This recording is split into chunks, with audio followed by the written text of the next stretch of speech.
we're just going to jump right into this one. I kind of wanted to show the effect of adding snare bombs in your mixes to kind of give it that bigger sound, especially in these open spaces. I made this probably, I don't know, in 20 minutes, just real quick, probably less time than that.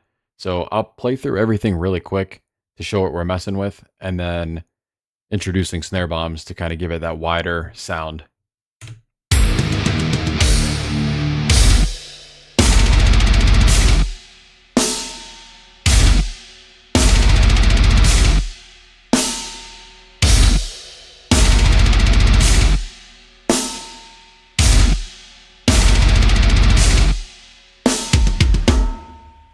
So that's the track we're going to be working with.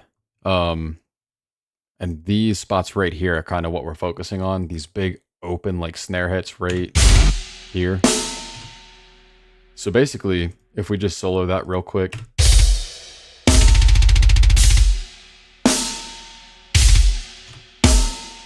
I could definitely use a little something there. So if you're using Reaper, this will be pretty easy to follow along.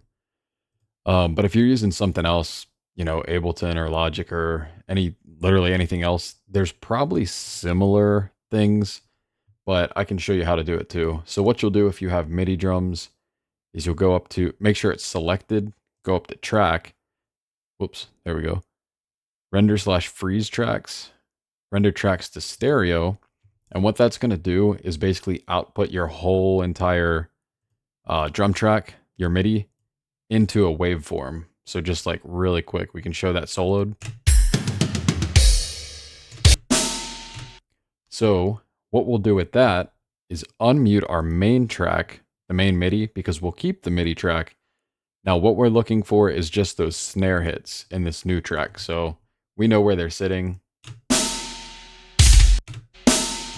So we'll go ahead, chop that, get rid of everything before, and we'll leave some space in between there. Just kind of cut really anywhere.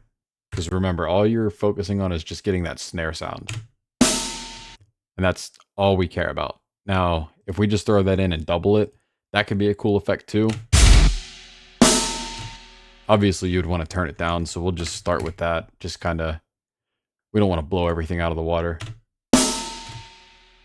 So then what you will do to this soloed track, the solo snare, is we'll just load up some reverb.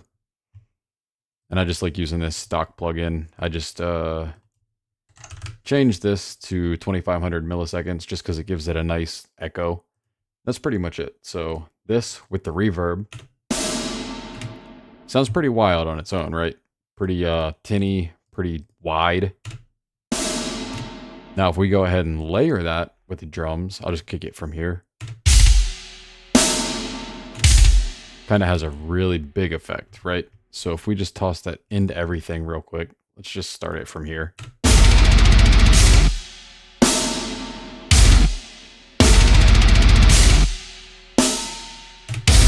And right there, you can hear like the original versus how it sounds with that filled in area.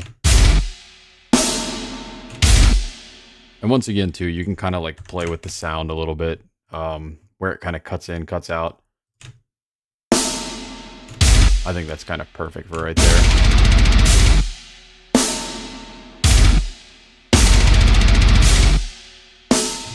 So what I would do in this case is just take this and every open spot, basically looking for this area right here, we would just take this and basically just copy and paste it on all the snare hits, except for here because we have a little tiny drum fill.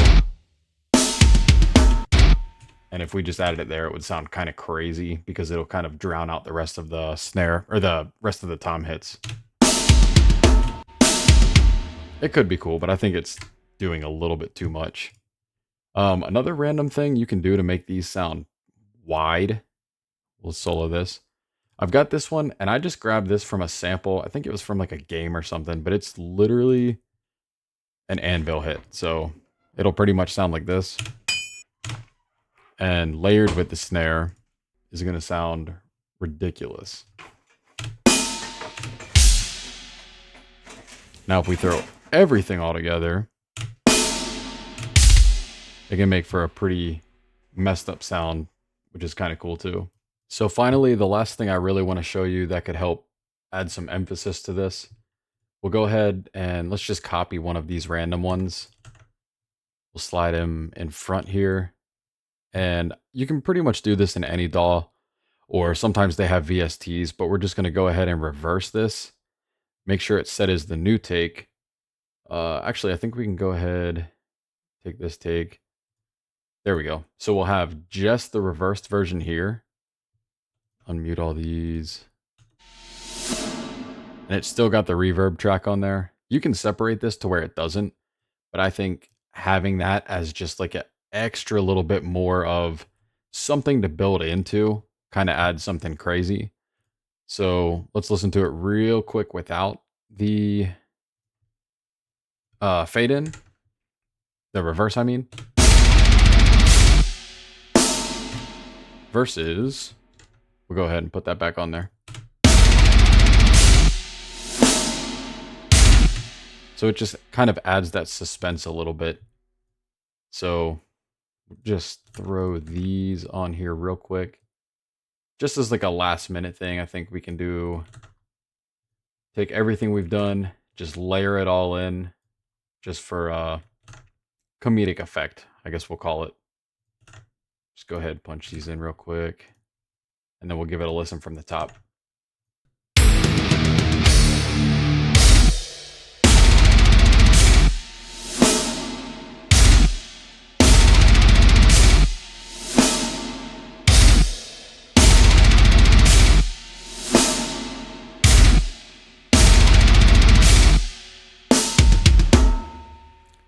So yeah, if you found that helpful, that would be awesome. If you choose to use it, cool. If not, you know, sometimes there's just a time and place for it. But sometimes you just want that extra little beef in those kind of like offbeats or those empty spaces where nothing's going on. And sure, there could be a spot where vocals would sit really nice there. But being that this is just an instrumental, it obviously needed a little bit of doctoring up. So yeah, hopefully it was helpful. Hopefully you use it. If you do, cool. If not, that's cool too.